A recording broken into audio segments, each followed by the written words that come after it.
Hello, all. This is Wildly from Wildly Tarot, and I am super, super excited to be sharing some space today with Kim Coffin and all of her sexy, juicy magic as we discuss the Empress archetype today. So, welcome, Kim. Thank you for coming on the podcast.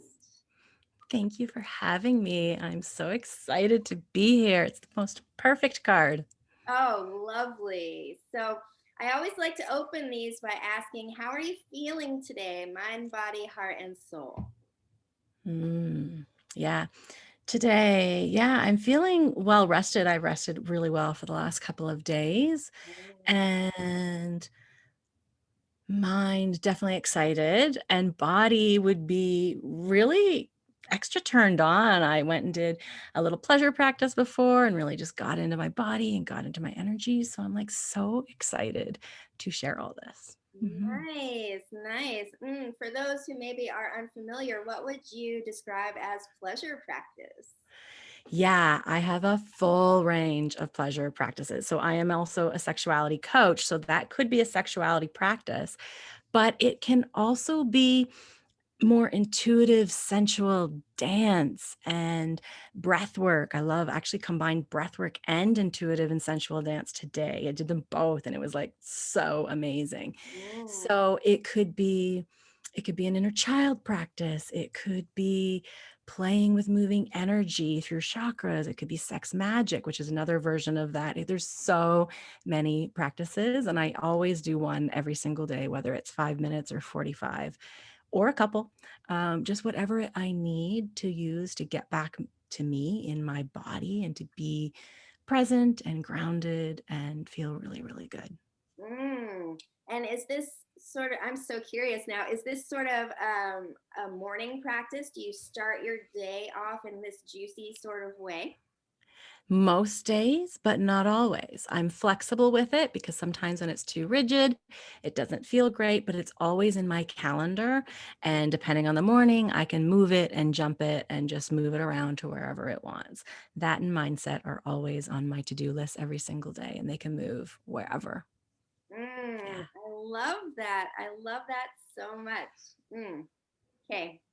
So I'm assuming that pleasure practice is part of your work. Would you be open to sharing with my people what you do and why you're so attracted to it? Absolutely. My work literally, well, I'm an empowerment and sexuality coach. I'm trauma informed and I'm very somatic, so very body based. My work came to me out of my own journey. I was going to say research, my own journey though, my own journey into finding and reclaiming me. And my business per se is get your sexy back, but that can mean many, many different things for many different women.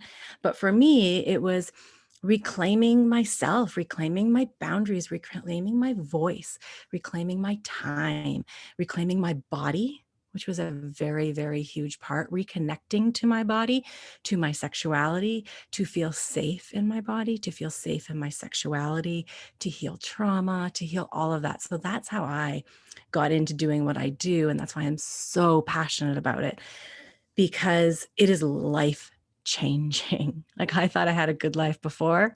Uh-uh. And I did have a good life before, but totally, totally different. I love how you are braiding in this idea that our ability to feel pleasure can be linked with our experience of trauma. And I'm curious if you would mind elaborating on that a little bit. How does trauma prevent us from really experiencing pleasure in our bodies? That's such a good question because it does on so many levels. Trauma shows up, and what's the best way to see this? A lot of the ways I see now, because I'm in my body and present, but trauma keeps us in our head or even higher, circling around way up, not in our bodies. We don't want to stay in the present. We're always thinking in the future. We're always go, go, go, go, go. Got to do more to do better. I'm obviously not doing enough, do more. Like there's this competition. And then there's this triggering response also when things come up in life where we flip and we're like, what the hell was that? I don't even know who I just was having that fight with my partner or somebody at work. And this response comes out when it's not us, it's not adult us, it is actually our inner child pieces coming up, showing up. They've been triggered, they've been activated, and they are the ones responding. And the adult selves that we are not the ones responding. So Mm, trauma shows up in many, many places, especially in sexuality. That's mm, a big one, right? mhm, Um, Women don't ask for what they want. They really don't want to talk about sex. They don't want to talk about their body. Maybe if they're with women, but definitely if they're not with men. It can show up in really being in their head during sex. It can show up in really being shy and squeamish, wanting the lights off. And it shows up in body image a lot.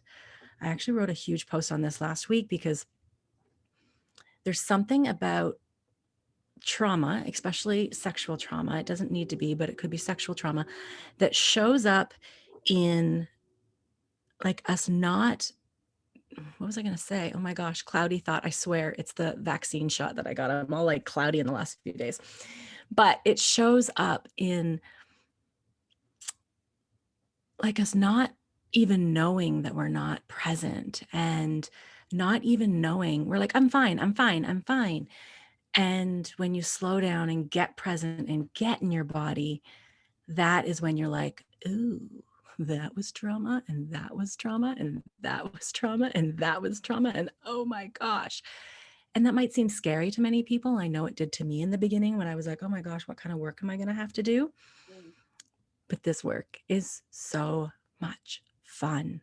The mm, healing work is so much fun. We've been, you know, it's been feared for, it's been like, people have been like, what's the word?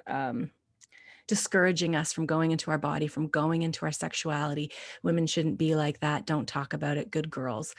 And the healing that comes from reconnecting to your body ripples out into everywhere else, your relationships, your business, your raising your children, your friendships, everywhere. So that mm. was kind of a short and long answer. Yeah, yeah. What I'm hearing you say is that, first of all, you're bringing sexuality back into this idea of sensuality and then expanding the definition of sensuality, which is Mhm. just really being in and enjoying being in our bodies. Is that fair to say? Yeah. Yeah. And another piece on top of that is where our power lays. That is where we are unstoppable. We Mm, are unapologetic, where we stop hiding, where we stop fawning is a very common trauma response. There's flight, fright, flight, fight, freeze. And fawn is one that's kind of sliding in there where you're appeasing, where you're kind of like, oh, whatever you want, dear. Like, oh, whatever, I'll go with the flow, when you really don't want to do that. mm, Yeah. So reclaiming that power and stepping back into that power. And that all comes from playing with your inner feminine, the sacred feminine, which is why I love the Empress cards so much, because that is what she's, all about in, I'm losing an earplug here, in her fertility and in her just her, I feel this inner knowing from her, mm, this really big confidence, and that comes from reconnecting to you. Yeah, just really embodying your life and making it the way that you want it to be. That's very much Empress energy for sure. Mhm. Mm. I'm really curious if you have any life stories that perhaps called you into this work that you would like to share that might be relatable to someone listening today. Absolutely. Absolutely. I'm going to go way back and go, even when I was little, like little, when I was, running and skipping and jumping in puddles and twirling in the grass, I had this connection. I had this sense of who I was and so forth, and knowing and trusting. It was there. But through life, which my life led through some abuse, some trauma, and then a sexual assault. My stepfather sexually assaulted me when I was 14 and a bit. And I reported that to my mother the next morning. And for a few hours, she believed me. And a couple hours later, she did not. and it was never spoken of, never addressed, never talked about again. And I was kind of threatened in a way from my stepfather by a few different things after that, that was like, don't you ever speak of this again. So I went on to university and I went on to getting married. I've been married for 21 years. I have 3 teenage adults. I say teenage adults because one's 20 turning 21 and one turns 18 in a month or so. So they're in that range. And everything started to come to a head in 2013, 2014, leading up to 2017. I really hit a rock bottom. I hit a point where it was like, this can't be it. There has to be something else. And I have so much to be grateful for, but I'm not happy. Like, I'm not happy. And I didn't realize at that time how all this trauma was playing into my life, was playing into my relationship with my husband, in how I was raising my kids, and how I was running my business, and how I was working with girlfriends. And I came to a breaking point, and that's one point that I hope most women don't come to. You don't need to come to that breaking point to heal, to reconnect to yourself. But I started this journey where I found School of Womanly Arts and started with Mama Gina for years. And at the same time, just after I signed up for that, the Me Too movement happened. Mm-hmm. And I read everybody's posts. I absolutely was in awe. And I thought, wow, you are all so brave, but you don't know my mother. And it was scary. It was really scary. And I did not post. I waited a few days. And finally, I was on a long drive. And I always like to think on long drives, about 6-hour drive that day. And I pulled over for gas and I was like, screw it. Like, what am I doing this for? Why? I got nothing to lose at this point. And I posted, like, I was sexually assaulted by a really close family member. And I expected a lot of lash out. I expected a lot of shit to start flying. I was so scared, but I knew I had no other option for myself. And it's funny because my uncle, who is like a retired superintendent at one of the regional police around Toronto, he put a sad, like an angry face. And I was like, oh shit, I'm in trouble. Like, I thought I was in trouble. But he messaged me and he said, you want to talk? And I was like, yes. And I hopped on the phone with him and he was so supportive and affirming. And it was beautiful. And I received so much support from there on out. Yeah. Yeah. That's so beautiful to just be seen and witnessed by your Mhm. roots, by your family in a Yeah. way when you were gaslit as a child, really. And still am by my mother and stepfather. And that's okay. That was toxic. I didn't see that at the time, but it was a total toxic relationship of playing with money and playing with power to keep me quiet. Mm. Yeah. Mhm. I'm curious how this journey of reclaiming your sovereignty has informed the way that you work with women now today. Mm. Yeah, what comes to mind right away is trauma informed and working very gently with trauma, because we can have trauma come up very fast. Like, some clients, you can start to even do a simple session and they can't even go there. We have to go very, very gently and very, very slow.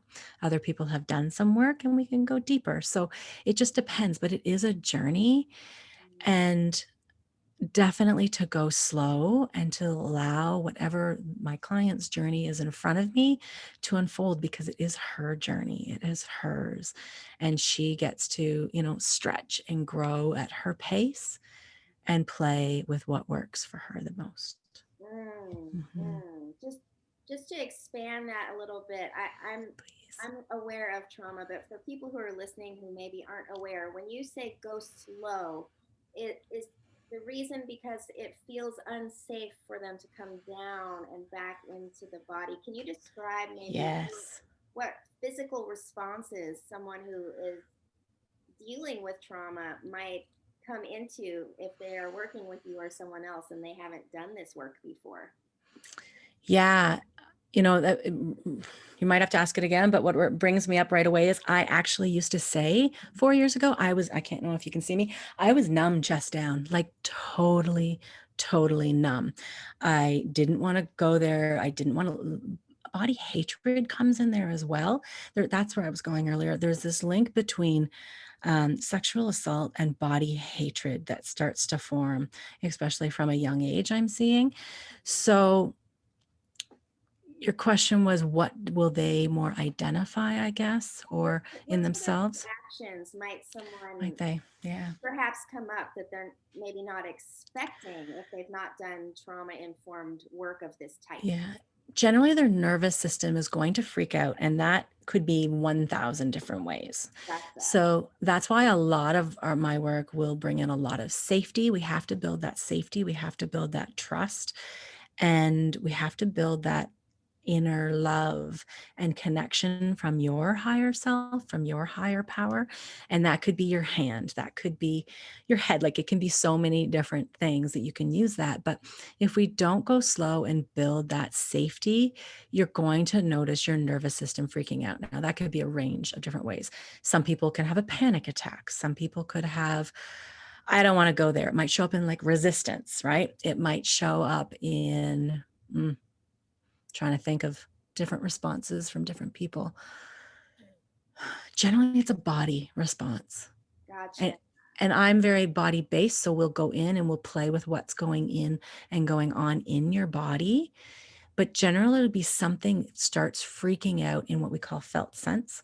So it would be, oh my gosh, my chest is going to pound out of my chest, out of my heart, like boom, right out of my heart right now, like it's popping out. Or it could be, I just got the biggest headache. It could be a shoulder blade's a common one, like I'm getting a knife stabbing through my shoulder blade right now. Gotcha. And we can track it, we can play with it, we can follow it, and really check in with it and see what it is. But some of that work needs to be guided. It's really tricky to do on your own, even being trained in it. I do it with myself now, but I still prefer somebody to guide me through it. Gotcha. Gotcha. So Mhm. basically the body begins to send out signals that says, whoa, we're not safe. We need to protect in some way. Pay attention to. Yeah. And if people haven't done any work and they're living their daily life, it'll show up probably in depression. It'll show up in body hatred. It'll show up in refusing to look at themselves in the mirror. It could show up in always thinking forward, always wondering what they're going to say, like 2 months, 3 months, 4 months. What am I going to do? Like not being here. How else will it show up? There's so many ways. It could show up in addictions, right? It can show up in coffee.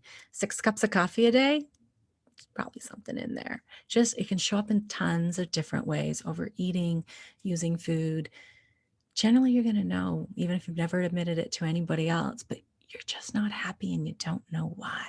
Mm, mm. I'm Mhm. really feeling this connection with the archetype of the Empress here because I always think of Empress when I think of self care and really being in tune with what the body needs, whether it's food or rest or having an environment that feels safe and cozy. And Yeah. I'm feeling that thread with your work that not only are you helping women come into their sensuality and their body, but you're also empowering them to find their own needs and boundaries. Would that be Hmm. accurate? Yes, totally. Totally. And coming into your body, you said a piece there in the beginning about the Empress. Um, Self care. yeah, it was self care and something else, but just coming into your body always knows what's best for you. And Mm, we've become so disconnected from our body that now we're in doubt. That was the other one that circles around for women, always self-doubting themselves, always questioning, maybe hesitating, never saying yes because they're not sure. And just they're not sure, they're confused. They've mm, been gaslit. We live in a patriarchal society and they're like, I don't know, they're afraid. So really coming into your body so you can build that trust, that connection, that deep, deep inner knowing that no matter what, I've got this. mm, And that's the huge part. I love that. I love that. Mhm. I'm feeling drawn to ask how this relates to your work with Mama Gina. I know we talked. I'm in Mm. the midst of reading her book Pussy, and I just got this hit as we were talking about how, at least for self-identified women and persons who were socialized female and raised female at birth, having a connection to the pussy, to that juicy space of our bodies. How can you describe the power that and the Mhm. potential when we allow ourselves to connect to that physical space? Mm. Can I just smile for a moment? Yeah. The connection to pussy, the connection to womb. And this isn't all through Mama Gina. I've also trained with Layla Martin and done tons of work. But the way that pussy works for me is the connection to pussy and the connection to our sacral, our womb, our creativity. It is our source. It is our inner yes and our inner no. We can trust her when we can connect to her. And so many women, like a basic tool can be just grabbing a hand mirror and saying hello to her every single day. There are so many women that have never even looked at their pussy or at their vulva, is the correct anatomical word. But pussy is more than just our vulva. It is our inner knowing. It is our portal to the divine. It is our almost, this is a lovely one. I love this one. It's one of my other teachers. It's our oracle between our thighs. Like she literally knows everything. You just have to trust her. But you Mm, can't do that when trauma's layered in the way. And that's why we get to remove that layering, that conditioning. And even if you've never experienced any sexual assault, being a woman in this world, you still experience trauma around your sexuality. You can't not. that is so so true. Yes, I I just recently held a women's circle around the theme of belonging, and that was something that came up a lot. That just being the owner of a pussy places you in a category where you're either on the defense or you're just constantly tracking your surroundings for safety, and that Yeah. changes your brain chemistry. It changes the way that you operate in your environment. Yes. And it changes even more than that. It changes also the way that you show up and the way that you look. Something about the way that you said it, and I saw the look through your face of how it can change your brain chemistry. When we tap into our pussy and when we tap into our knowing and our energy fully and connecting, like there's this glow. There's this, you can see it in a woman's eyes. You can see that she is lit up and alive because it goes through our whole body. Mm, Does hmm. that make sense? Mm-hmm. Totally, Mm-hmm. totally. Yeah. And I'm also feeling too that when we're in that deep connection through the entire core, we feel a deeper sense of safety because we're response able. We're working with our instincts and maybe not necessarily having to mentally track our environment, but we can just trust ourselves to sense if things are dangerous. Totally. Totally. But our body does need safety, love, and belonging. And if those are not met, we will have nervous system haywire. So when we can give those things, it just starts to regulate. It comes back online, back to that little girl who knew, who Mm, could dance around. And if she didn't like somebody, she knew she didn't like somebody. She didn't have to be told why. If a house wasn't safe to walk by, we knew, yeah. Oh, right? that just really touched my inner child. I think about all the times I didn't like someone and I was told by my mom, hug Uncle so and so anyway, because you don't want to be impolite or make a Yeah, scene. yeah. Mm-hmm. Yeah, I've already raised my little kids, obviously, but um, for grandkids, there is no hugging. There is no kissing if you don't want to. There Yeah, is none of that. And yeah, yeah. And again, our parents only did the best that they could do. right. And they were working off their own traumas and their mother's traumas and their mother. This goes back thousands of years. Mm, mm. Yeah, but Uh, it can stop. It can we stop. can We can stop stop it. and start doing our work. If we Mhm. individually start doing our work and start showing up, yeah, things really can change. I do believe that. Mm, yeah, I'm so curious. I'm curious what your version and vision of the Empress is. What does she look like and smell like and taste like? Yeah, I work with a lot of five senses in my work as well, which I saw she did as well. And I was like, I did not know that when I picked the Empress card. And I was like, yes. So yeah, I can see like just this yummy, yummy sacred space where she knows she is protected and she is like literally the queen, the empress, the priestess of her space, of her body. Mm, And I see a lot of water. Water is so, so important. A lot of foliage, flowers, wild forest, all of that. And of course, with that comes like just really great food and great wine and like a dark chocolate, like all of the things that she needs to take care of herself. Music, dancing, celebration, all of it. yeah. What are some of your personal favorite Empress activities to engage Mm. in for yourself to nourish that part of you? Yeah, they get hard to list because everything surrounds me all day long. I'll drink my water out of a wine glass. I will play with crystals, play with essential oils like multiple times a day. I will drop into a 1 5-minute song if that's all I have time for. I have feathers around me. Where's my feather? There we go. So I have things to, again, drop me into my body, Mm, keep me present. There's tons of, creative outlets that I play with. There's tons of sensual, all the five senses all day long. I love that. I love that. So, around this archetype of the Empress, what do you really love about her, and what about her still makes you uncomfortable? Yeah, the short form of the Empress, I was like, yes, yes, yes, yes. Even like Aphrodite and Venus, like this painting behind me is titled Venus, which I died after I read that and saw that afterwards. I love the birthing. It feels very much in line with what I am birthing and creating into this world, which is like full healing, not just for women, but for men as well, because it works together. It has to work together. And the one thing that I don't love is the number 3.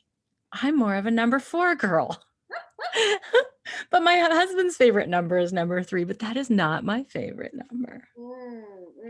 So you're not a fan of that numerology per se. No, I love 4. Uh, what's really nice about the three, I always think of the triangle. And so the number three is all about what happens when two polarities come together and create something different. So Ooh, I might start liking number 3. yeah, so it really connects with that idea of birth, because birth only happens when two things come together and Mm. alchemize or fertilize and create. And as you did your triangle, that also very much symbolizes a pussy. Yep, exactly. Okay, number 3 is coming back on my radar. Oh, that's beautiful. Well, is there another archetype in the major arcana of the tarot that you'd like to invite into your life more fully?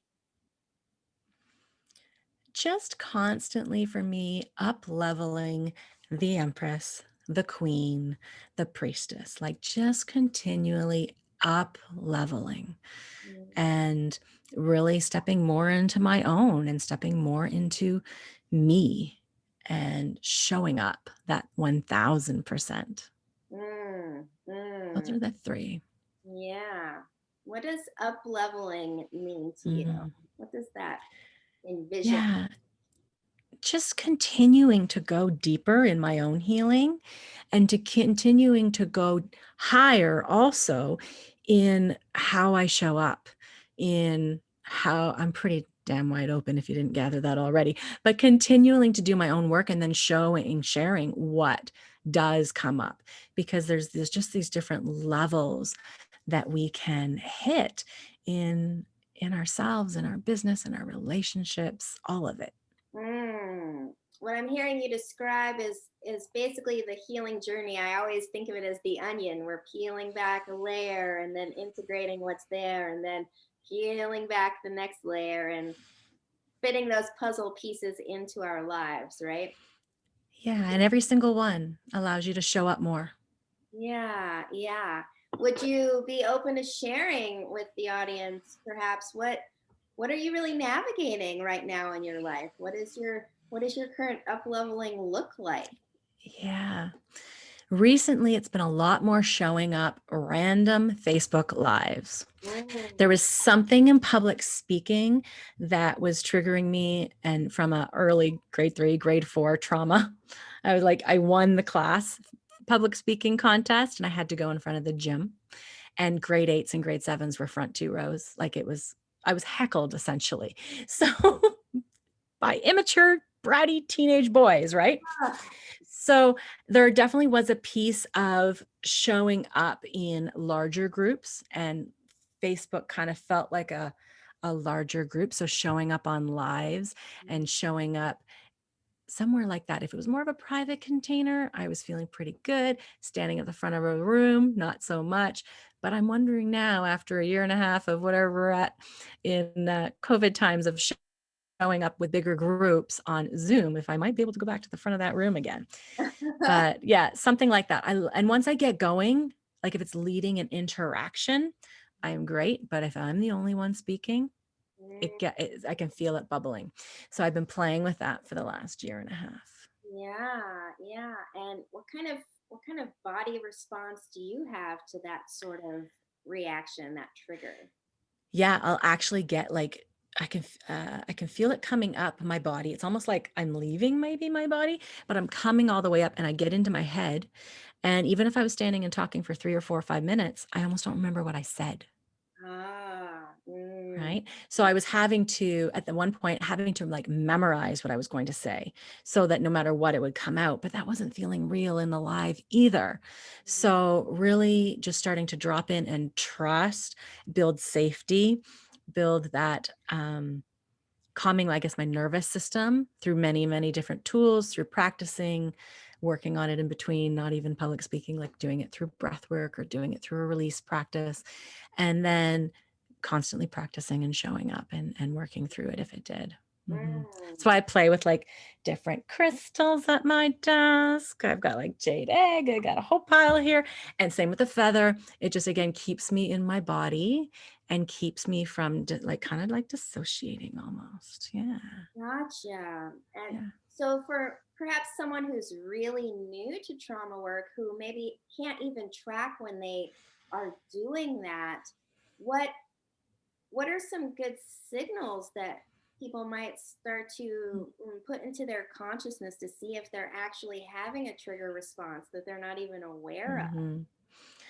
First one would be if they're watching this, would be like, oh, this is bullshit. I don't have time for this. Mm, What's all this pleasure and pussy talk? That's a huge one. That's your body trying to keep you safe, because it's your brain also sees, it's not even your body, it's your brain. Your brain sees any change as fear, as death, right? So you have to really get into your body to trust it. Another one would be start doing a few hip circles. Do you feel anything, or are you numb? mm. That would be a big one. Um, what else? You mentioned like just forgetting. So, is that a pretty Yeah. thing to just freeze or numb out and then you're like, what just happened to me? Yeah, forgetting.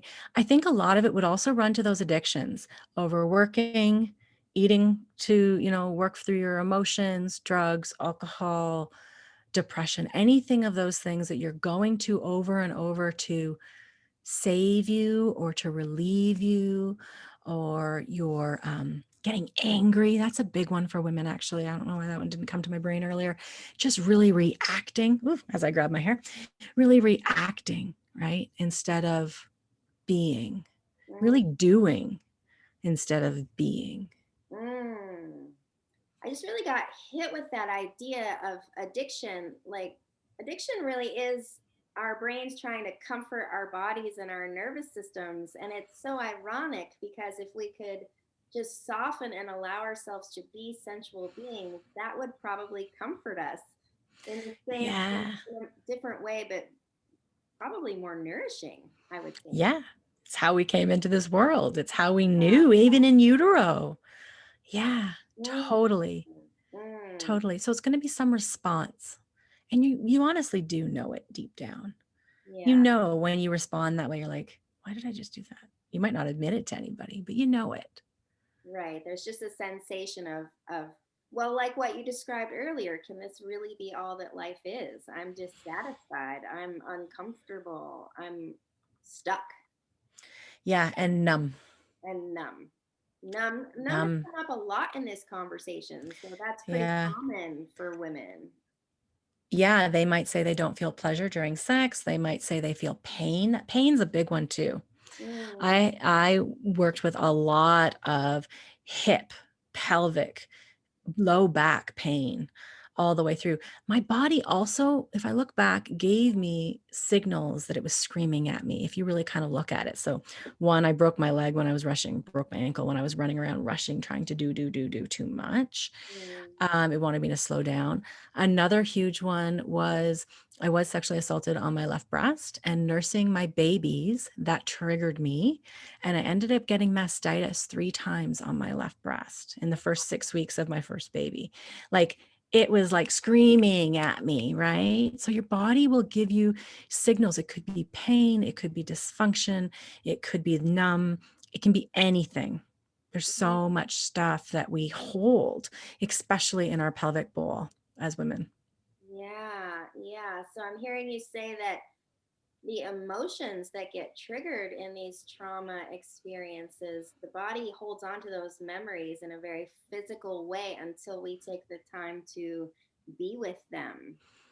Yes. Yeah. Yes. Mhm. So our bodies are brilliant. They really, really are. And they want to heal, Mm, right? So we mhm, just have to start listening. mm. But if we're going and going too much and busy, busy, busy, we're not even listening. Right, right. I can see, I can feel in my body, like I'm imagining what would my mom do if she was listening to this conversation, and I can immediately hear her saying, "Oh, that's silly. That's just silly." Yeah. And that's conditioning. That's what we've been told. We've been told and like discouraged to go into our sexuality, to go into our body, be mini men, show up, do everything a woman's supposed to do, but also show up and do your job properly. No emotions. Like, that is the conditioning. That is the fear. That is, we've been told, shamed, and told to stay away from that. So Mm, it makes sense that that is coming up. mhm, mhm. But then we get to stop and look at it and go, do I believe this? Right, Yeah. right. Oh, that's a lot of deconditioning for someone to go through. I can see why you recommend being with someone who can hold space for that process, who's maybe walked the path prior and can Hmm. sort of be with you in it and encourage you like it'll get better. It'll get better. Just Hmm. stick with the process. Yeah. And tools and practices to calm your nervous system while you do. Tools to help you wherever that may be, if you're speaking your truth, or if you're not creating boundaries, or if you don't even know your yes and no. A lot of women don't even know their desires, what they want. They've been told they can't have what they want, so they don't even know what they want. So to just go into these tools and practices in areas where we are disempowered, where we're not showing up in our true strength and our true power, and we're not being honest and true to ourselves. So you just start little bits, depending where you need to reclaim and reconnect. Yeah.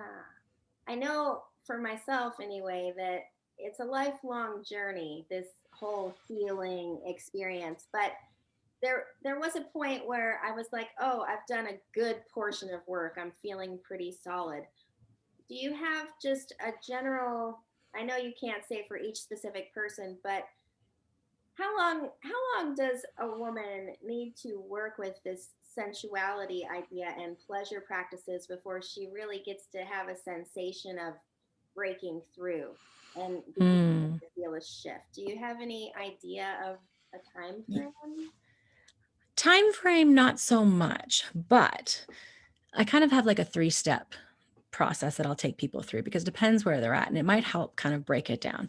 There is the reclaim where you're reclaiming those pieces where you've been conditioned to be a good girl, right? So you can take all those back and you can tap into and reclaim your turn on and your boundaries and all of that. And then there's a place where you can go into the reconnect, which is reconnecting to your sexuality, which is playing with your sexual energy. There's a lot of playing in there with your sacred sexuality and really connecting on that level. And then there's a point where you get to where you hit remember, where that is where you're in your deep, deep remembrance of exactly who you are. Mm, And it is so deep in knowing that nobody can shake it. mm, And even when you're there, though, you're going to continue with practices and with little exercises and things that turn you on and light you up because you're still living life and you're still showing up in this world where everything is not always great. You're still going to get triggered. You're still going to have other people who are triggered, who are throwing their shit on you. So you're still going to need to release what you need to release and come back into your truth and come back into that remembrance. So mm. it doesn't really matter where you're at on your journey. You can really do this work and then it becomes a way of living. It's like a way of your life. It's a practice, right? And Mm. that's why I'm like, oh my gosh, you want me to name all the things I do in a day? It's like there's 1,000 around me right now, right? Because it's something that you build into your life to support you, to stay in your power, in your remembrance of who you are. That's beautiful. Can you describe how investing and committing to this work for yourself has changed your relationships and your work and the way that your life now functions? Oh my gosh, in so many ways, so many ways. It's now a life of ease and pleasure. It's now a life of, I don't work before noon. I know, and I realized many, many years ago, I sucked before noon. Like I can't think. So but I was like, but that's not how you work in the real world, right? Like shit still was filing in, conditioning. And even my husband was like, what do you mean you don't work before noon? I don't. I get up, I do my pleasure practices, I work out, I do my journaling, I take care of me, right? So coming into finding what works best for me and trusting what I want to do and trusting how I want to show up and not listening to the chatter because I still live with the chatter. Right? Like and sometimes my husband, we joke, sometimes he's on the train, literally on the train, and he's like, okay, I'm coming with you. And sometimes he gets off, he has his own trauma, he has his own stuff that's going to come up. And then once in a while, he's like, okay, I'm running back to the train again. I'm like, okay. And it doesn't matter. So it doesn't matter anymore where he's at because I'm good with me.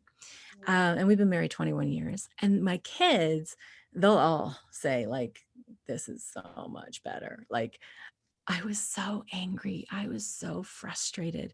I was so, I was spiraling like on a hamster wheel. That sucked. Yeah. Like it wasn't a fun hamster wheel, right? So I'm so open with my kids. I'm so honest. I can have these great, deep conversations with them. I can tell them the truth. I've never held, well, that's not true. I always held the sexual assault part back until 2017, in which case, my middle one, who was 14 at the time, boy, goes, I can't believe you didn't tell us. Like we could have protected ourselves. And I was like, oh, like, oh, right? Because we were still living and circling with my parents, like a lot. Um, so that was the only thing I've ever not held, like not told them the truth about. And I can see why holding it for 27 years was not good for me and not good for anyone else. Mm. So it has changed my life. It is more ease. It is more pleasure. I fucking love what I do. It is changing the world. It is connecting us all back. A lot of my work goes into the tantric world as well. And it connects us to who we are as a universal group, as a planet. Mm. And it is so, so healing and it is so needed. And it lights me up.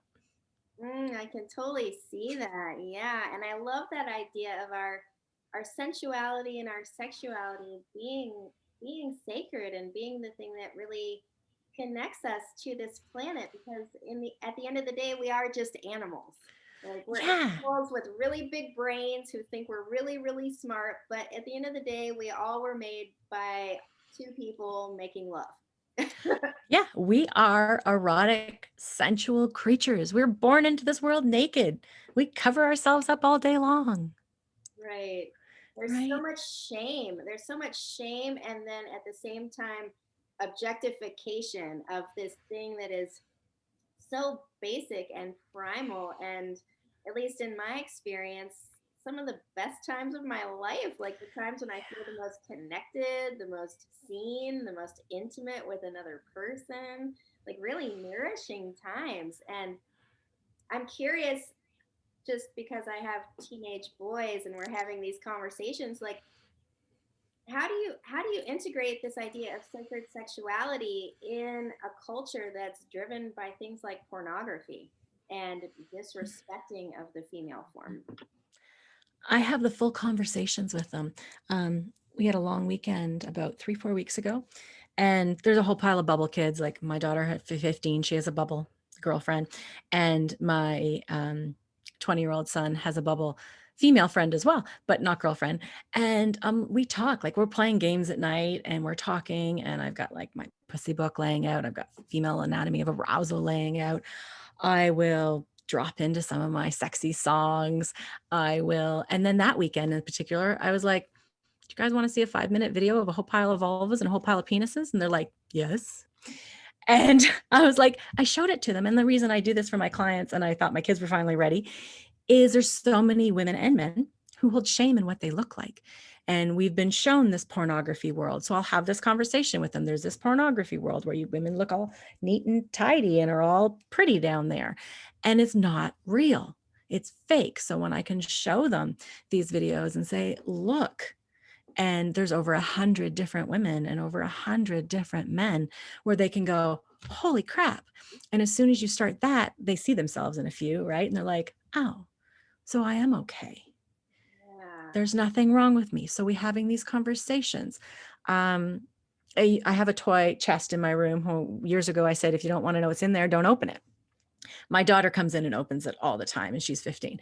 And she'll be like, what's this one for? And I'll be like, that's the G spot. Well, where's the G spot? Like, we'll have these conversations Oh, openly, and it's so good. And I love the car. I cornered my now 20. He was about 17 probably at the time. And I was like, we're in the car driving. And I was like, let's talk about clitoracy. And he was like, oh my gosh, mom. But we were on the highway and he can't get out.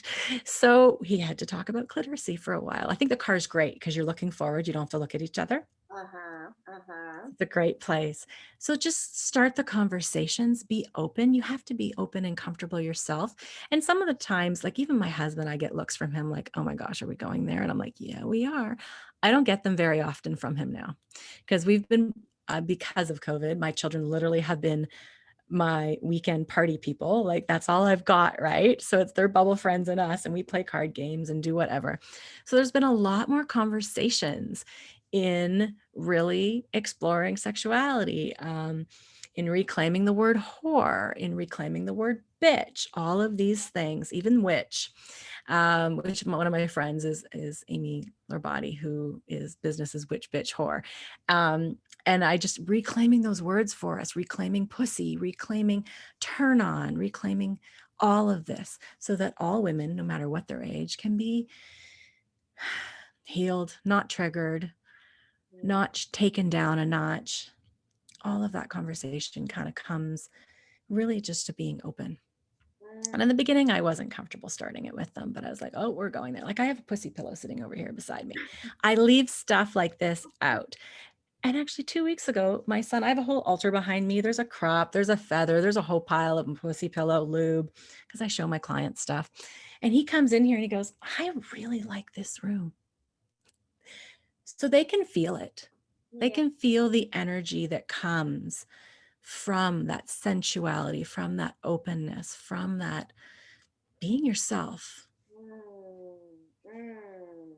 love that. I love setting that example, especially for the teenagers. I worry about that with my boys. Like, I don't want their first experiences to be like mine was, where nobody knew what they were doing, and you could have trauma and not even know it because you just don't know what you don't know. And Mm-hmm. setting up our young women for a life where they feel empowered in their bodies feels like such a gift.